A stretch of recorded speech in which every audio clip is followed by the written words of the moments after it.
Shalom, shalom, hermanos, ya estamos en nuestra clase de las cartas de Rav Shaul, carta de los Romanos, capítulo 15, segunda parte. La semana pasada, en lo que fue la velada de Pesaj, empezamos esta clase, pero no la pudimos concluir. Nos quedamos pendientes con algunas preguntas del capítulo 15 de Romanos que vamos a ver hoy. Así que bienvenidos y bienvenidas, hermana Norma, Atilano, Carlita, hermana Poli, shalom, bendiciones, bienvenidas, hermana Ketita.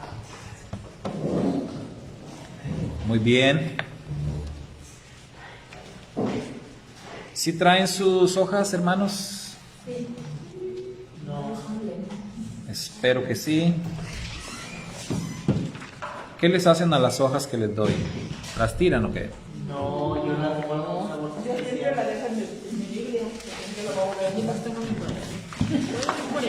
¿Se acuerda de cuando daba los volantes?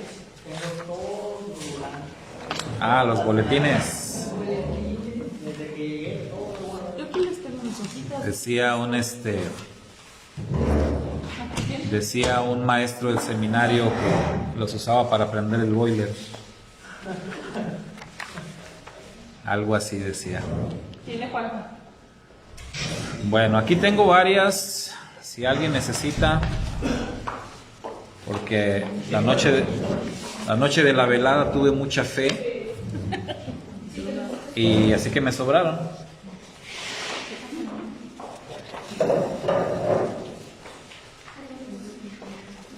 Me sobraron suficientes.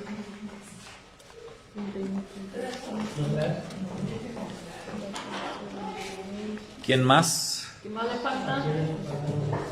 Shabbat Shalom hasta Bolivia.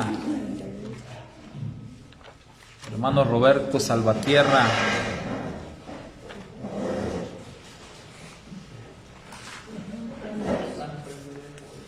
Un abrazo hasta Bolivia.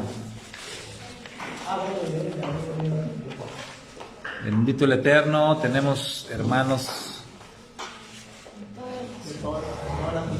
en toda Latinoamérica, ¿verdad? Bendito el Padre. Nos falta alguien de Canadá para casi completar todo el continente. Vamos a orar por un canadiense. Muy bien, Romanos capítulo 15. Ahí tienen el texto y ya contestamos las primeras preguntas. Shalom, Claudita, hermana Angelina Luna, shalom. Vamos a contestar las preguntas de la página 2, que son las que quedaron pendientes, los versos del 12 al 21. Versos 12 al 21.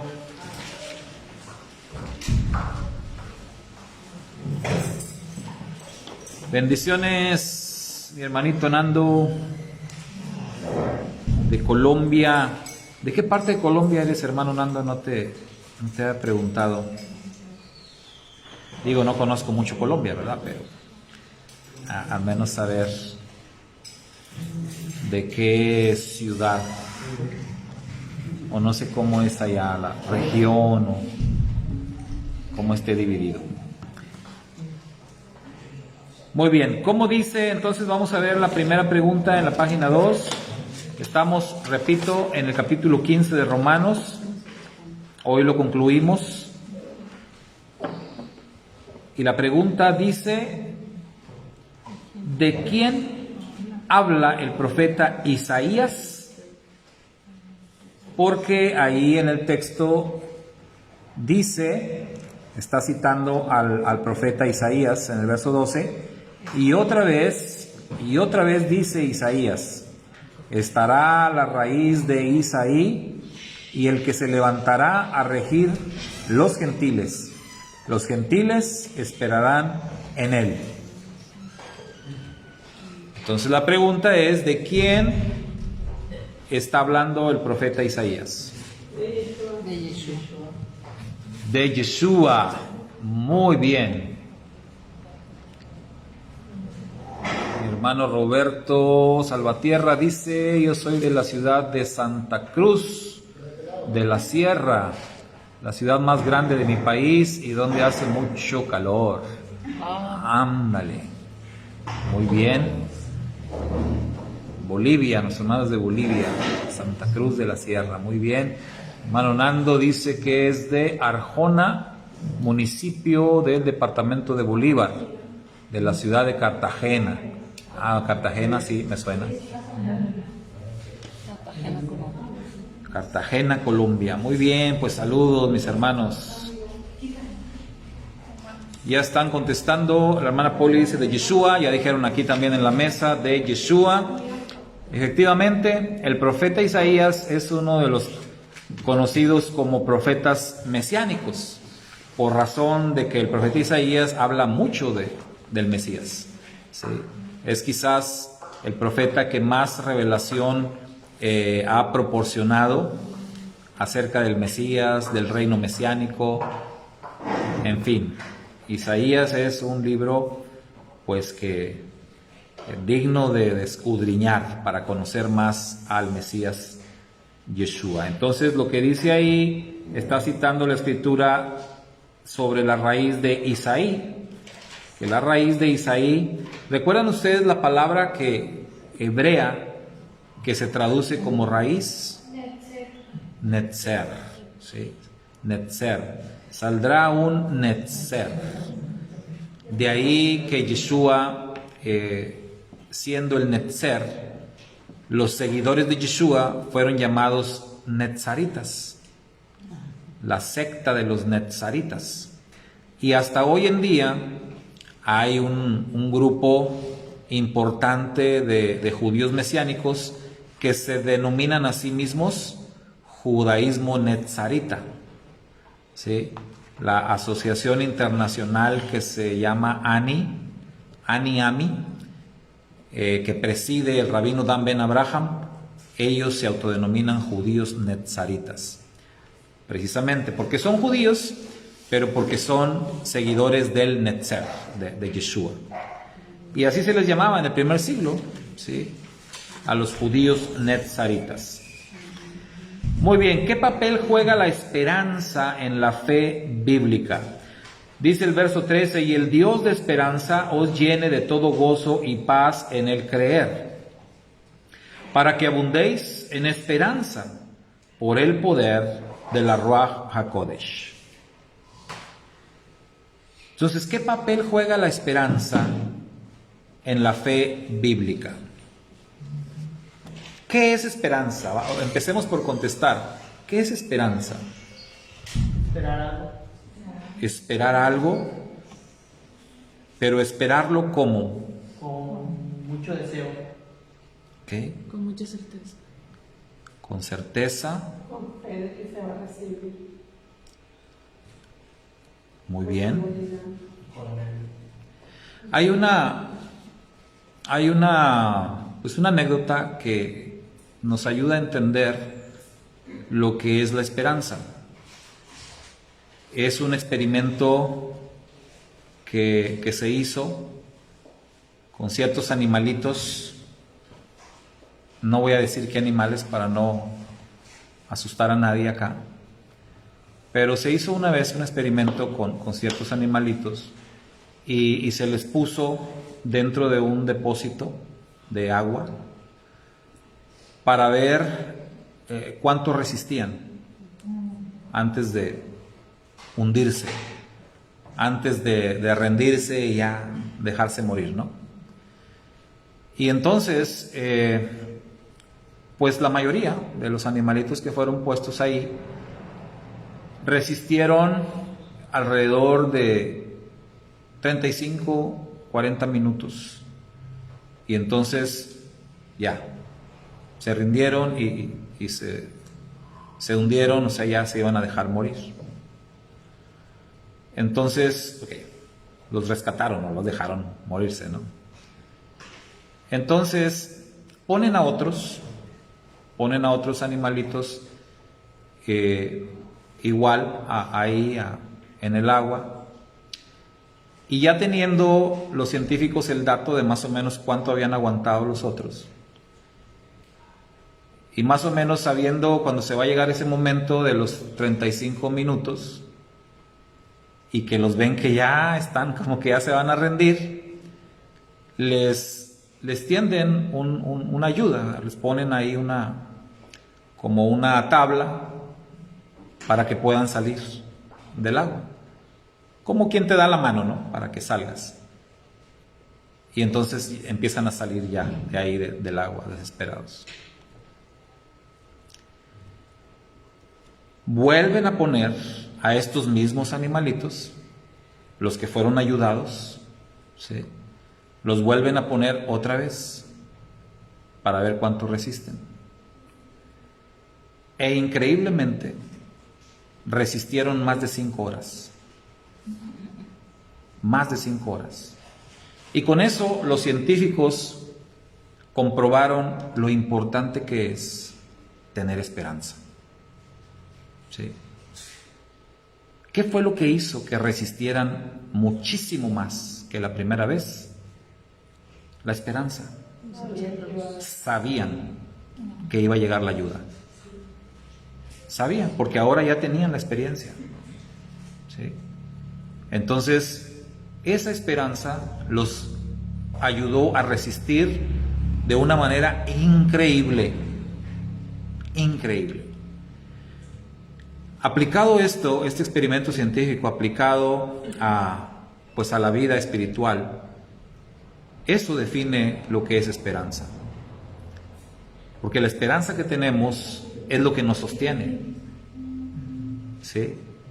Nuestra esperanza es lo que nos sostiene, es lo que nos da la fuerza para salir adelante, para vencer, para resistir. Por eso la esperanza va ligada a la perseverancia.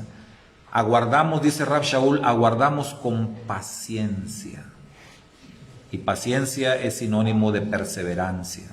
Resistimos porque sabemos que nuestra ayuda va a llegar. ¿Sí? Eso es esperanza. Entonces, aquí podemos entender el papel que juega la esperanza en la fe bíblica. Por eso la Escritura, cuando habla de fe, en muchos textos ustedes van a encontrar que se habla de la fe como algo perseverante. Dentro de las doctrinas cristianas se considera la fe como una doctrina y la perseverancia de los santos se considera como si fuera otra doctrina. Pero en realidad no puedes separar la perseverancia de la fe. Porque se puede decir que es la esperanza lo que le da vida a la fe, lo que sostiene la fe.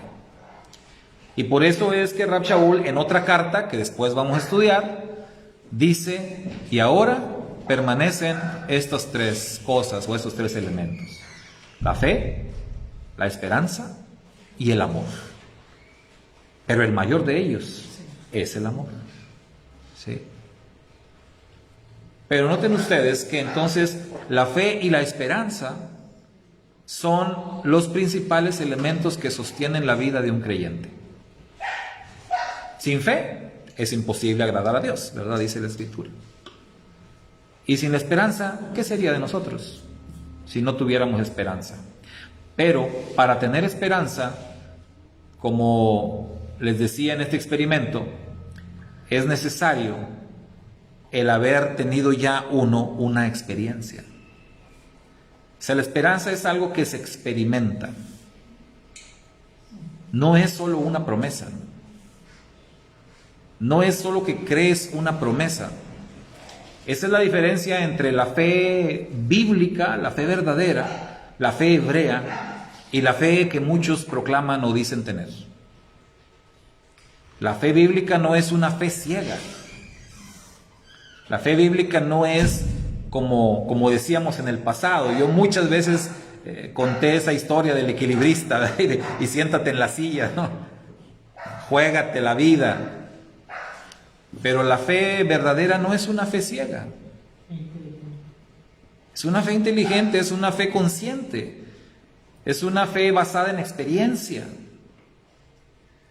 Sí te puedes sentar en la silla, como decíamos, del equilibrista, ¿no? Pero lo vas a hacer porque sabes por qué lo estás haciendo. Porque ya lo has experimentado. Porque ya has visto las maravillas del Eterno. El pueblo de Israel fue redimido de Egipto y vio la grandeza del Eterno, vio las maravillas del Eterno. Cuando al pueblo de Israel se le pide tener fe, se le pide tener fe sobre bases muy sólidas. Y eso es la verdadera fe. Y por eso la esperanza está basada en la experiencia, en algo que ya has experimentado, en algo que tú sabes que el Eterno va a llegar, y tú sabes que el Eterno te va a salvar, y tú sabes que el Eterno te va a ayudar, porque ya lo ha hecho. Por eso estás seguro, porque ya te sacó una vez, quizás dos, quizás más veces. Y por eso cuando te ves en una situación de desesperación, aguantas, soportas, porque estás seguro que el Eterno va a llegar a salvarte, como siempre lo hace. Y eso es la esperanza. Y eso es lo que nos sostiene. Muy bien, siguiente pregunta.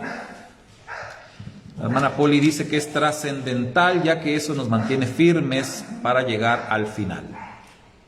Amén, hermano, así es. Esperanza es confianza en fe, dice hermana Ketita. ¿Cómo dice la siguiente pregunta? ¿Qué ¿Qué papel virtudes son necesarias para poder amonestarse unos a otros? Sí, No, sí, ya la vimos, la de la esperanza. sí, es cierto. ¿Qué virtudes son necesarias? Muy bien. ¿Esto por qué? ¿Qué dice el texto? Verso 14. Pero estoy persuadido de vosotros, hermanos míos, de que vosotros mismos estáis llenos de bondad, llenos de todo conocimiento, de tal manera que sois capaces de amonestaros los unos a los otros. Muy bien. Fíjese, a la mayoría de las personas, no a todos, pero a la mayoría de las personas nos gusta este asunto de amonestar gente, ¿no? Nos gusta amonestar, señalar o hasta juzgar. ¿Sí? Nos encanta decirle a la gente en qué está mal. Estás mal en esto, estás mal en aquello, te equivocaste, esto no es así. Es algo que disfrutamos, ¿no? Pero acá la Escritura dice que esto de amonestarse no es tan sencillo como se ve. Se requiere cierta virtud para tener la capacidad y diríamos incluso la autoridad para amonestar a alguien. ¿Cuáles son esas virtudes, hermanos? Bondad y Conocimiento de conocimiento. Para poder ser capaces. Aquí menciona dos cosas, ¿no?, fundamentales. Y la primera dice bondad. Bondad. Si vas a amonestar a alguien y no lo vas a hacer con bondad, mejor no lo hagas. Que la bondad es una característica del amor, ¿verdad?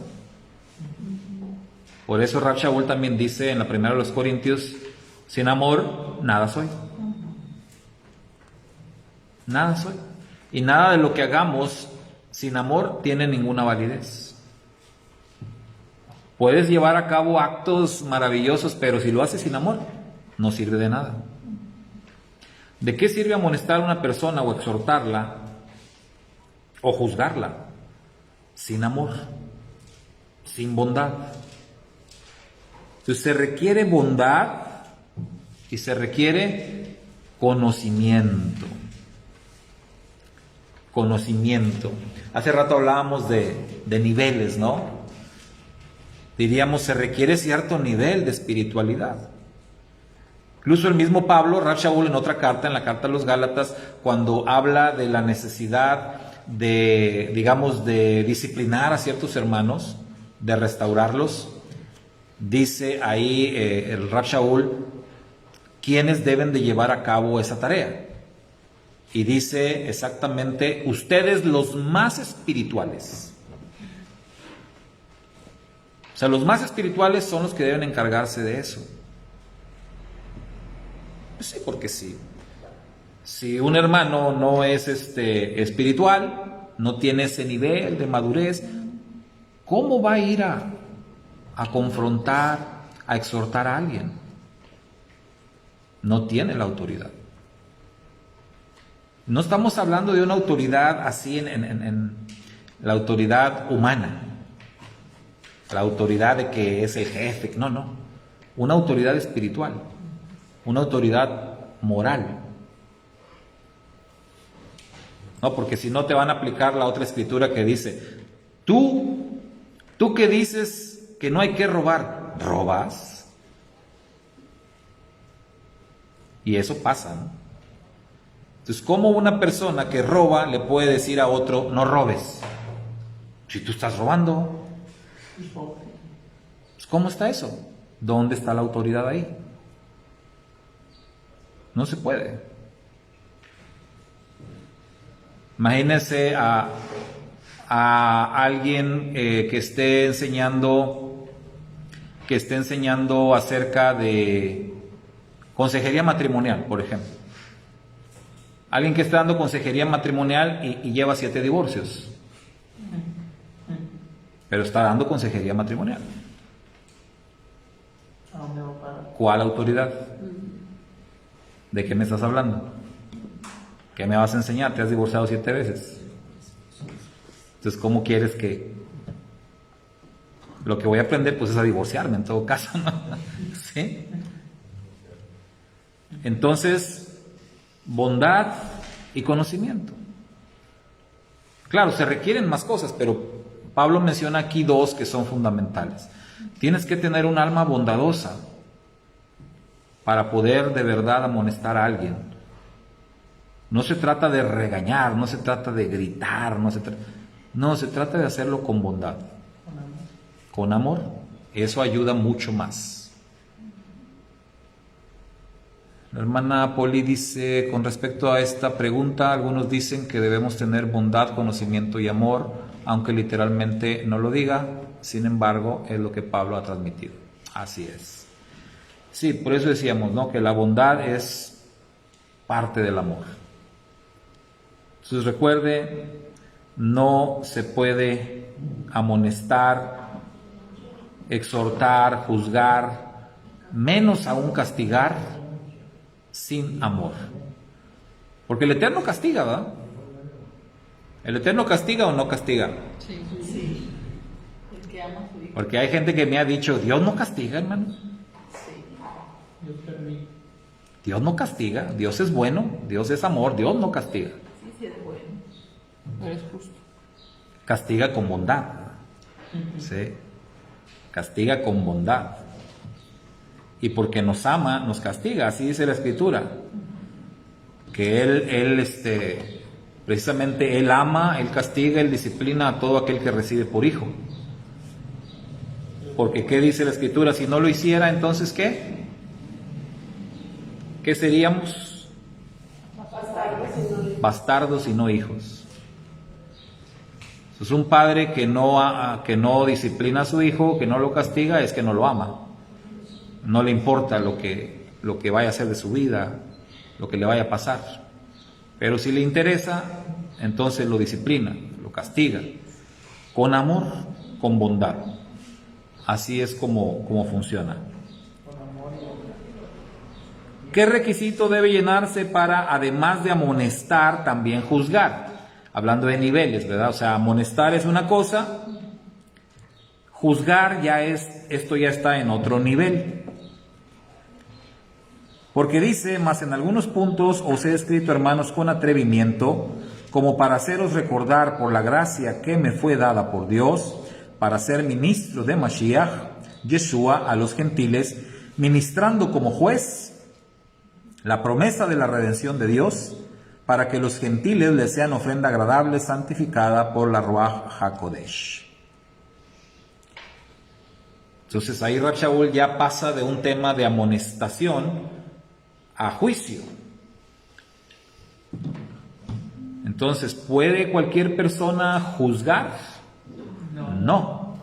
Solo que te sea dado del Ok, entonces, esa sería la respuesta. ¿Qué requisito debe llenarse para, además, porque aquí entendemos, cualquier creyente, ¿verdad? Cualquier hermano, cualquier miembro de la comunidad de creyentes de Israel, puede tener la capacidad para amonestar a su hermano, siempre y cuando lo haga en bondad y en conocimiento. El conocimiento tiene que ser conocimiento del Eterno, conocimiento de su palabra, pero también conocimiento del asunto, conocimiento del tema sobre el que vas a amonestar. Experiencia, ¿no? También. ¿Sí? Sí, experiencia. Pero el conocimiento sobre el asunto es algo muy fundamental, hermano, muy básico. Porque imagínate si tú vas a ir a amonestar a alguien por algo que te dijeron, pues ¿cómo está eso? Que alguien venga y te diga, oiga hermano, fíjese que vi al hermano fulano besando a una mujer que no es su esposa. Y entonces que yo dijera, no, déjame ir a hablar con este hermano. ¿Y cómo lo voy a ir a amonestar yo nada más porque el otro me dijo un chisme? Porque pues, no es un chisme. Entonces, cuando dice bondad y conocimiento, el conocimiento sí del Eterno, sí de la Torah, pero conocimiento del asunto. O sea, tienes que tener conocimiento de qué está pasando. Recuerden que siempre todo asunto tiene dos caras, por lo menos, dos versiones. Si te vas con una versión de algo, eso no es justicia. Siempre tienes que escuchar las dos versiones o las diferentes versiones que hay de lo que pasó. Y entonces vas a poder amonestar, si es necesario hacerlo. ¿Sí? Pero ahora estamos hablando de juzgar. Dice la hermana Leida que el requisito para juzgar es que recibas esa autoridad de parte del cielo. O sea, no cualquiera puede erigirse como juez. ¿Estamos de acuerdo? Pues creo que pasa que esto dice no juzgar, para que ustedes no sean juzgados. Sí, de hecho es un mandamiento. No juzguéis, para que no seáis juzgados. Los profetas juzgaban, los jueces y los reyes Porque tenían tenían autoridad. ese llamado, tenían ese ministerio. O sea, les había sido dado, ¿verdad? Esa autoridad. En este caso, Rab Shaul apela a eso. Cuando él dice, si yo estoy juzgando estas cosas es porque se me ha encomendado. He recibido la autoridad de arriba. ¿Sí? O sea, él recibió ese, pero no todos lo han recibido. No cualquiera puede ponerse en el papel de juez. Pero a la mayoría de la gente, pues como que les llama mucho la atención esto, ¿no? De juzgar. Como que es algo que da satisfacción. Es que ahí van a estar muchos pecados, el orgullo, la chontará, la soberbia, un montón, como que es algo por eso Muy usado sí, por el mal, ¿no? Sí, que mucha gente cae, muy atractivo. Entonces, importante entender esto, ¿no? Si nosotros entendemos que para poder juzgar necesitas un llamamiento especial, necesitas esa autoridad de parte del cielo, y si tú eres consciente que no la has recibido, pues eso te puede ayudar a detenerte, a emitir juicios. y mejor me quedo así como que, pues puedo amonestar, pero como dice aquí, con bondad y conocimiento, pero juzgar, pues mejor no me meto en eso. El Eterno no me ha puesto por juez. ¿Se recuerdan en alguna ocasión? Vinieron a Yeshua unas personas y Yeshua les dijo algo así, ¿no? Como que, ¿y ustedes quién les dijo que yo recibí ese ministerio? ¿A mí quién me ha puesto para ser el juez de estos asuntos o qué? Pero ¿qué era lo que peleaba esta gente? ¿Qué querían que Yeshua decidiera entre ellos? ¿Alguien se acuerda? No era el de la mujer, de la que quería hacer, no. No. ¿Que si pagaban el tributo? No. Era un tema de una herencia. Era un tema de una herencia y vienen y, ay, maestro, este no quiere compartir la herencia conmigo, y que mira, y que dile, y que tú. Y ahí Yeshua dijo. O sea, ¿quién les dijo a ustedes que yo fui enviado para juzgar este tipo de cosas? O sea, ¿están reconociendo que soy un juez? Es como el que llegó y le dijo, maestro bueno, y Yeshua le dijo, ¿por qué me llamas bueno? O sea, ¿qué quieres decir con eso? ¿Estás reconociendo de que hay divinidad en mí? Porque de acuerdo a la Torá, nada más existe uno que es bueno. Y ese es Hashem, ¿verdad? El Eterno. Entonces Yeshua dice, a ver, cuando tú me dices bueno, ¿estás insinuando que yo soy divino? ¿O cómo está? O aquellos, ¿verdad? Vienen para que yo decida este asunto, o sea, ¿están reconociendo en mí a un Elohim? Porque recuerden que la palabra Elohim tiene que ver también con juez, con juzgar. Tiene que ver con poderes, por eso es traducido Elohim muchas veces como poderoso. Así literalmente Elohim quiere decir poderes, en plural, poderes.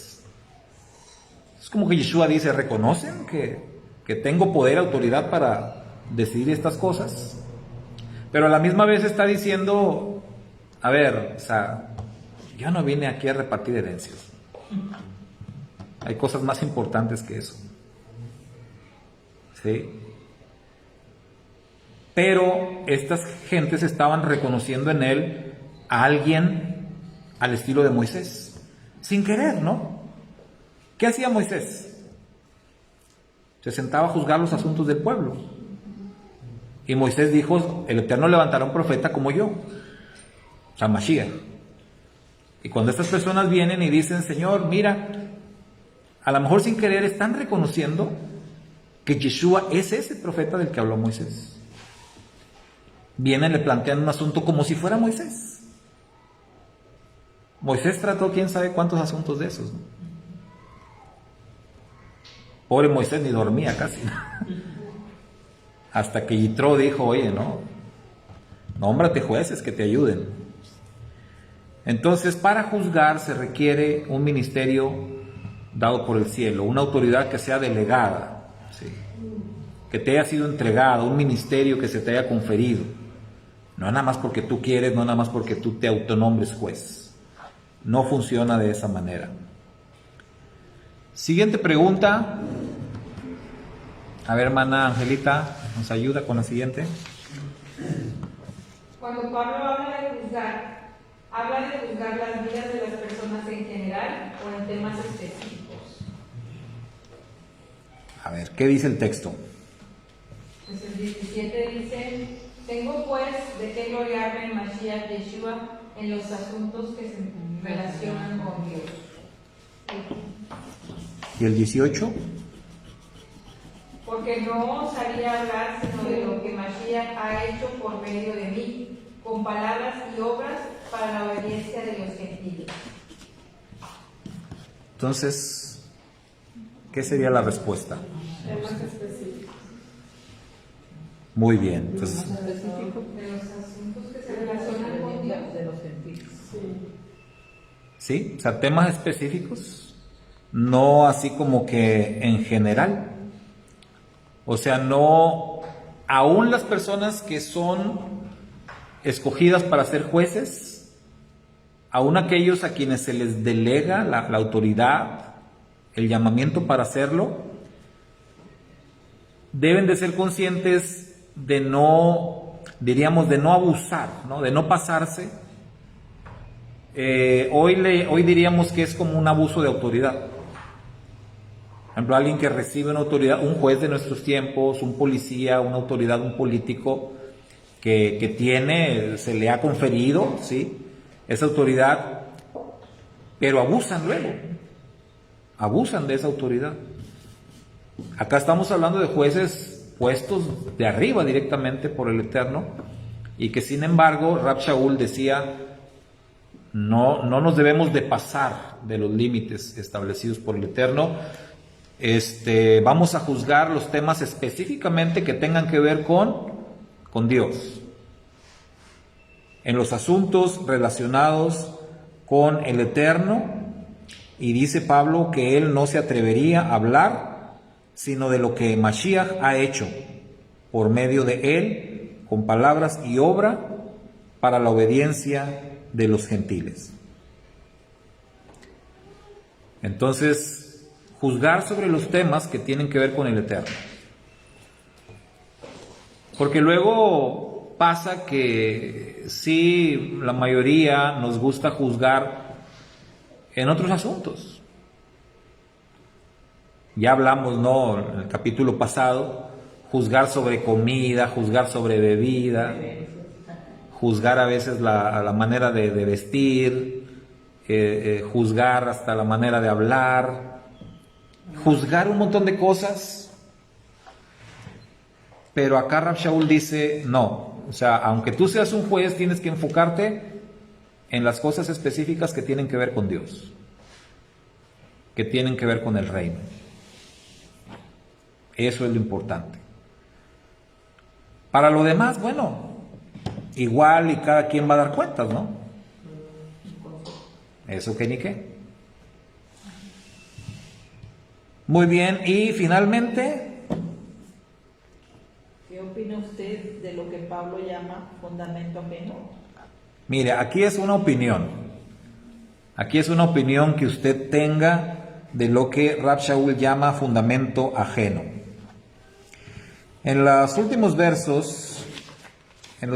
versos dice el 20, bueno, desde el 19, con autoridad hecha evidente en señales milagrosas y prodigios en el poder del Espíritu, con la firme intención de proclamar plenamente la promesa de la redención dada a Mashiach desde el Jerusalén y sus alrededores hasta Ilírico. O sea, Pablo aquí está hablando de lo que él ha hecho, ¿no? Proclamar la palabra y desde dónde hasta dónde lo ha hecho. Esforzándome así a proclamar las buenas noticias de la redención prometida, no donde Mashiach ya fuese conocido, para no edificar sobre fundamento ajeno, sino como está escrito, aquellos a quienes nunca les fue anunciado acerca de él, verán, y los que nunca han oído de él, entenderán. Entonces, ¿qué opina usted de lo que Pablo llama fundamento ajeno? Yo creo que, poniéndolo en los tiempos modernos, sería como en el judaísmo de aquel tiempo, que había diferentes ramas, a lo mejor él no quería meterse con lo que a lo mejor los apóstoles habían enseñado a otros. Fundamento ajeno, a lo mejor ella tiene su postura y no una postura diferente. Entonces yo creo que él no quería meterse con las personas que habían sido adoctrinadas por otros maestros, que claro, todo era en la línea del Mesías, pero pues fundamento ajeno no, con ellos ya les enseñaron. Porque dice específicamente, no donde Mashiach ya fuese conocido, Pues sí, todo es... para no edificar sobre fundamento ajeno. Entonces por eso necesitamos precisar qué es lo que él llama fundamento ajeno. ¿Ok? ¿Alguien más?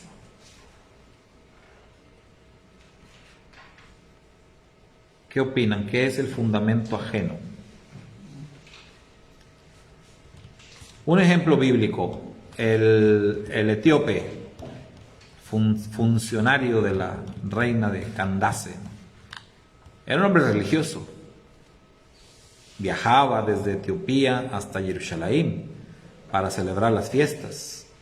Evidentemente un prosélito, ¿sí? O sea, es decir, alguien que no era un judío de nacimiento, pero era un judío por conversión. Evidentemente era un prosélito, porque pues, para hacer esos viajes, imagínense. Entonces, sin embargo, él siendo un judío, recibe la palabra por medio de Felipe, uno de los discípulos de Yeshua. Entonces, se podría decir que Felipe estaba ahí edificando sobre fundamento ajeno. No, ¿Por qué no?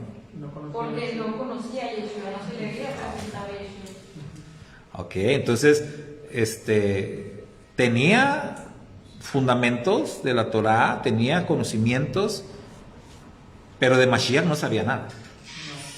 De hecho, iba leyendo al profeta Isaías precisamente, pero no entendía.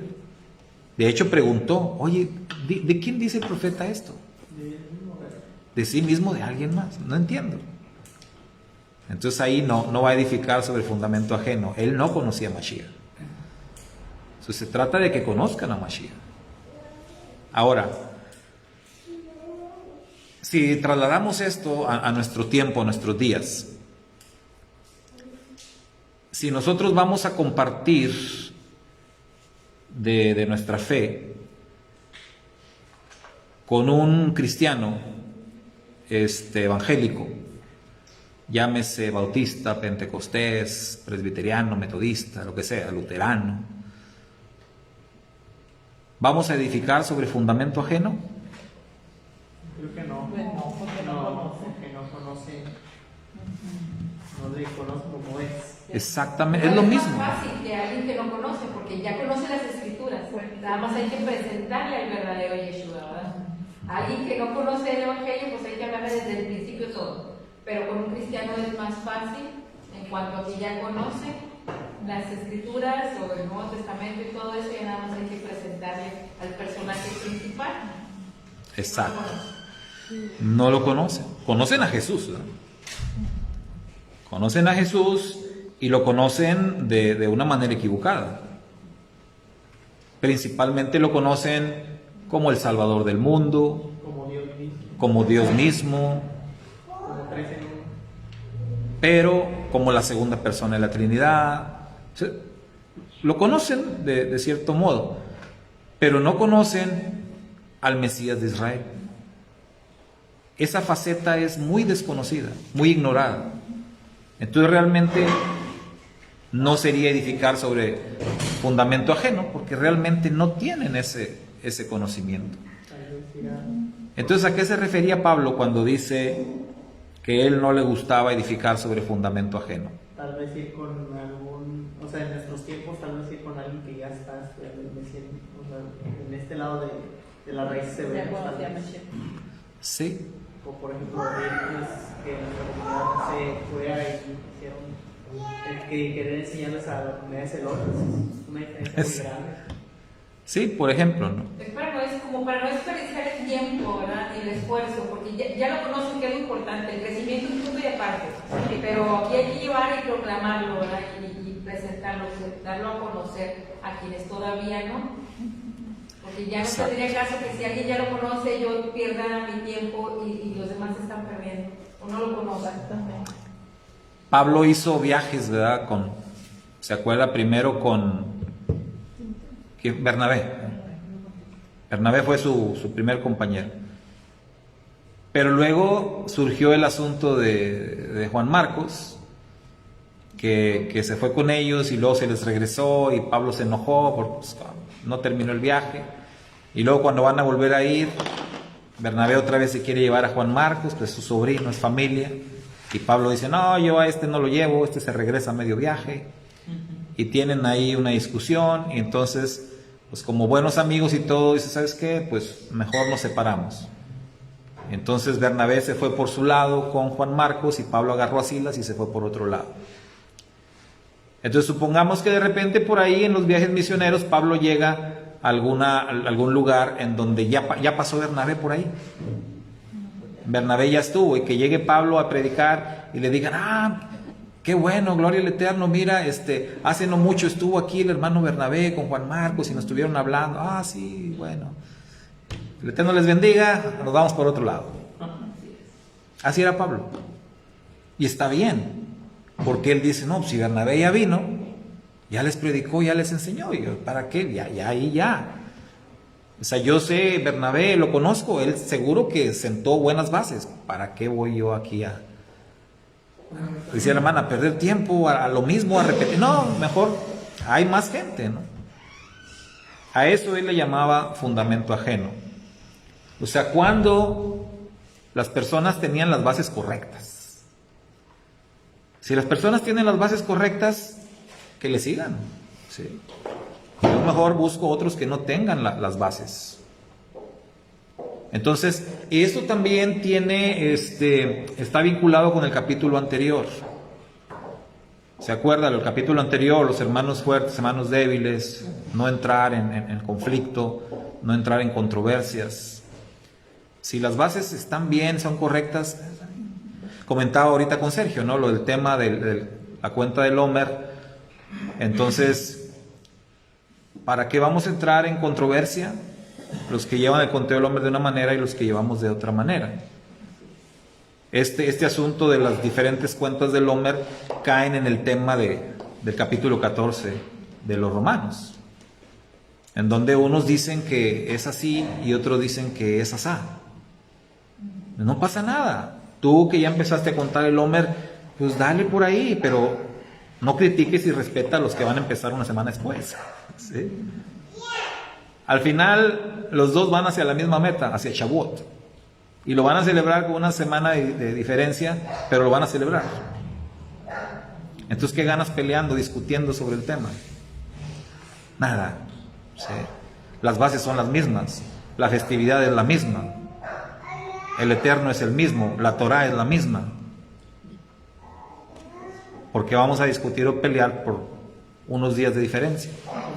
Y aparte el próximo año a lo mejor lo hacemos el mismo día, como ha pasado. Entonces, ¿qué caso tiene abrir así como que un pleito por eso? Ninguno, ¿sí? Y eso entra también en razón de lo que Pablo dice: no voy a edificar sobre fundamento ajeno, sabiendo, porque desde aquel tiempo ya existían diferencias entre los diferentes grupos, ¿no? Sí, había un montón de grupos. Entonces, de hecho, los nezaritas eran otro grupo. Seguramente había diferencias entre los dos.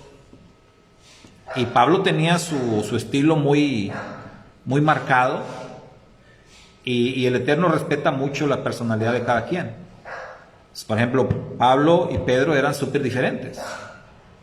Seguramente los discípulos de uno y otro iban a ser también muy diferentes. No están ahí, llegan los judíos y que no se escuchan. Un asunto controversial en el Nuevo Testamento es: Juan el Bautista tenía sus discípulos, y Juan el Bautista los está enseñando y preparando para la llegada de Yeshua. Llega Yeshua y efectivamente unos discípulos de Juan siguen a Yeshua, pero no todos. El libro de los Hechos nos dice que todavía existían discípulos de Juan. ¿Cómo es eso? Pero hasta ese punto el Eterno respeta como la línea que tú llevas, y respeta los tiempos para no entrar en conflicto, en controversia.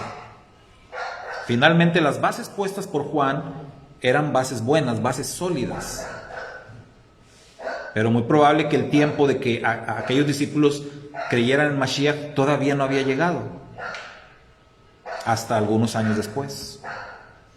Entonces, por eso es que tenemos que ser muy respetuosos, ¿no? Pero sí verificar que las bases sean las mismas. Si tú ves que una persona no tiene las bases correctas, el conocimiento, lo que son las raíces hebreas, pues sí tenemos que asegurarnos de que conozcan la verdad. Pero si ya tienen las bases, pues sigue, hermanito. Y ya la hermana, el crecimiento espiritual, Ese es de Dios, ¿verdad? El mismo Pablo dice: que uno siembra y otro la riega, decía un pastor. Si uno siembra y otro la riega, nada. Uno siembra, otro riega, pero Dios es el que da el crecimiento. Nuestro trabajo es nada más eso, sembrar, dar a conocer, predicar. Ya el desarrollo de cada persona viene de arriba, no viene de los maestros. Y ahí termina el capítulo 15, hermanos. Y ya vamos para cerrar la meta del capítulo 16. Dice hermana Poli, aquí vemos un ejemplo muy bueno de Pablo al no considerarse mejor que otros. Lo importante era que las personas escucharan de Yeshua. Amén, hermana. Así es.